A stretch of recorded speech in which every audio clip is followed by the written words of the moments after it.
Alexandria leading. Back to Tommy Pedersen, right side along the baseline. Now he jumps, now he shoots. He hits this on the right side. Stay with us. This is going to be a dandy. 19-game winning streak. Undefeated Wilmer against Alexandria with a record of 15-4. They defeated Alexandria twice during the year, but this is the big one. And this ball club from Alexandria, win or lose, have played absolutely fantastic. Just a whale of a ball game. With 8 seconds to go, 52-52. Front court. Remember, Wilmer has not been beaten in 19 straight. They've defeated Alexandria 2 times. 52-52. 8 seconds remaining in the ball game. Alexandria Cardinals will have the ball in their front court. And here they go. Here they go. Hang with me. The ball is handed to Nodlin. And he throws the ball in. And it's into Paul Dean. Paul Dean is going to drive. He puts it up there. He scores! 2 seconds. Alexandria wins. Alexandria wins. 54-52. 54-52. The Alexandria Cardinals upset the Wilmer Cardinals. Hello again, everyone, and welcome to the 17th Annual Cap Pisciotti Memorial Golf Tournament, sponsored by the Alexandria Cardinal Athletic Foundation. And this year's honoree, our 17th honoree, is Terry Quist, former superintendent, former graduate of Alexandria. Terry, welcome and congratulations. Well, thank you, David. This is quite an honor, and I appreciate it greatly. So it's good to be here. Let's go back and talk about history. And you know, one of the things that we hear at the beginning of every interview for the Cardinal Foundation Golf Tournament is Cap Pisciotti talking about defeating an undefeated Wilmer basketball team. That was my senior year in high school, 1970-71. So this was in the spring of 1971 in March. And during the year, we had lost twice to Wilmer. They were number 1 in the state. I think in Alec here we lost by 27 points. And then the last game of the regular season, we played in Wilmer and lost by 4. And we'd each beaten our first opponent in the Section C at that time. And we met again in the semifinals. We had a senior-led team. We had 11 seniors on the group, and we all played quite a bit. We had one terrific ball player in Tom Pedersen, perhaps one of the best ball players ever to come out of Alexandria. And we were playing at Hollenbeck Hall, and it was a game that went back and forth, and you capture all that emotion from Cap's voice and everything, and in the end we were able to pull out a 54-52 victory. You know, you think of Tom Pedersen, and I know he's here for this weekend for the tournament and everything. Imagine what he'd have been like if they'd had the 3 points to arc in those days. Tom's out. He would have loved the three-point shot. There are several former athletes that were really great shots. Another one was Sjogren. Right. He was one of the best shooters I've ever seen in the three-point range. Let's go back and talk about your high school, because your high school history, because you were part of Alexandria Athletics and some pretty exciting events in that time. Let's start with football. You graduated, of course, in 71, so you played on the 70-71 team, but you were also part of the 69-70 team, right, which was pretty good. And we had a terrific team led by seniors that year, and really the leader of that team was Mike Steidel, and he's been honored here and other places too. And Mike is a terrific athlete, a great all-around football player, but his strength is his leadership, and he led that team. We finished up, I think, 7-1-1. We're conference co-champions with Wilmer, and just it was a fun season that we had, and it was a great to be part of that. And you were an offensive tackle. I was an offensive tackle. Came in at 192, so a little different sizes back in those days. And then our senior year went in there, and we had a young team just because we had a lot of seniors the previous year, and we ended up about 500. But we had, we had a good season. It was a good team. And like most athletic adventures, you build great friendships that still last today out of that too. And then the basketball season, we talked a little bit about that already, but the highlight, of course, was that big win over Wilmer. Right. Probably the other unique thing about that season, we also beat Melrose that year. Melrose had won the state the previous year, and they were rated number 1 in Class A that year, and they were at our home court at Jefferson High School. And I think we beat them by 14 points that day here. So we had the a unique opportunity of playing both #1 teams that year in the state and being victorious. Was that one of the Oberding teams? That was before Oberding. Well, before Oberding, that'd be Moss and Thielen. Thielen, that group. So they were a great team too. And then in the spring, you cap it off with track and shot put. Right. I just started track as a senior, so I threw the shot, and I think I ended up in throwing in the high 40s. So I regret that I didn't go up before, but it was just one of those things that I realized too late that there was an opportunity there.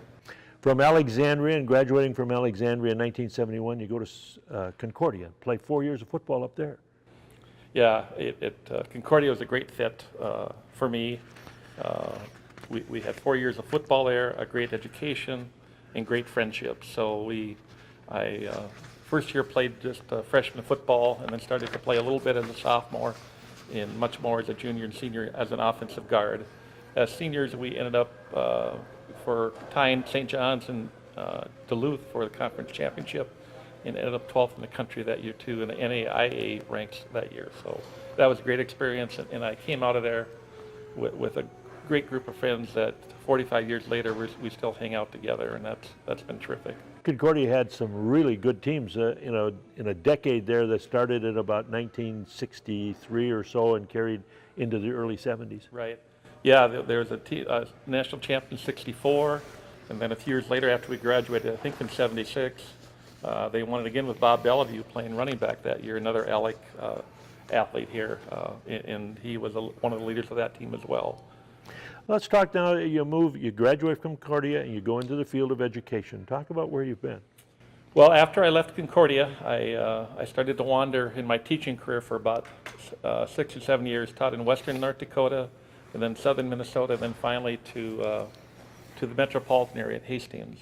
And I started to head back to school at that point for my administrative degree, and my first administrative position was at Apple Valley High School as an assistant principal there, a high school about 2,200 students. And a great experience for me, a great learning for me as a young person. Then in 1987, a job opportunity opened up in Alexandria, and Sue and I were ready for a move, and luckily it worked out, and so we moved here in '87, and I worked in the district for over 28 years after that as curriculum director, assistant superintendent, and then superintendent. You picked up some impressive degrees along the way as well. Carlson School of Business, Master of Arts, Industrial Relations and Human Resources, a Certificate of Specialist in Education at the University of Minnesota, and a Doctor of Philosophy in Education in '97 from the University of Minnesota, along with Educational Policy and Administration. I suppose I should be calling you Dr. Quist now instead of Terry. No, Terry's great. You know, we've known each other since you were in junior high, and we go back a long way with your whole family and everything.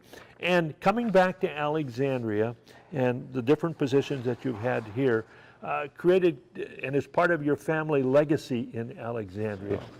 Well, our family has deep roots in Alexandria, and I'll just talk from the athletic side of it. I had a great uncle, Connie Burkhofer, who, I'm not quite sure of the year, but I think it was 1921, graduated from Central High School at the time, and he was kind of the quarterback, running back on an old wing team. They were undefeated that year, and one of the unique things about that year, they played St. John's that year and beat St. John's. Now, to be very transparent, that was before Gagliardi, Yeah. but they had a good team, and then it kind of leapfrogs up to 1945 when my parents graduated from Central High School. My dad was a football player, captain of the football team. Mick? Mick, yes, and I had an uncle who graduated from Jefferson in the mid-50s as a basketball player. And then we spring forward to 1968 when my brother Mike graduated. Mike was captain of the football team, a multi-sport athlete, played hockey, one of the first hockey teams in Alexandria, and then also threw the shot. He was all-state in football, and went on to a teaching and coaching career, started in Gaylord, Minnesota, where as a coach there, defensive coordinator, they won 4 state champions, and they moved to Alexandria in 1983 and worked at the Learning Center and taught and coached football here for about 16 years, both under Sheridan Jakey and under Dennis Calpine. He was on a pretty good track team in 1968 too. That upset Moorhead in the region track meet, and it was really a big deal to do that. That hadn't ever happened before. No, I was at that meet too. It was just tremendous, and everybody did kind of their personal best. And I think that day Mike threw the shot 54, 4 1/4. I still remember that, and he held that. That was a school record for 30 years. But how strong the region was, it was 4th place in the region, so it was a strong region too. But as a team, they did great, and every point counted. Yeah. I think they beat Moorhead by 1 or 2 points. Yeah, that was a fun team, and I know they had some fun afterwards too. They came back and took a couple of people and threw them in a shower in celebration of that. And I was one of those, and I was writing for the Park Region Echo at that time, and I think Bob Laux got thrown in the shower and everything. They were nice enough to let me take my watch off so that it wouldn't ruin my watch. He had a son that played athletics too. Right. His son Andy was a graduate of Jefferson in 1995. He played on the team that lost to Nook in the state finals. He was a quarterback on that team, and I think Mike was defensive coordinator, and I think during that span with Dennis Calpine as head coach, I think they went to 4 state tournaments, won 4 conferences. And Andy went on after graduation to play football at Carleton College in Northfield. And then you had a son that came along Yeah, and participated in athletics. I had a son, Thomas, who graduated from Jefferson in 2009, and he was captain of the football team and multi-sport athlete. And then he went on to Concordia to play football at Concordia too, had a good career there as well.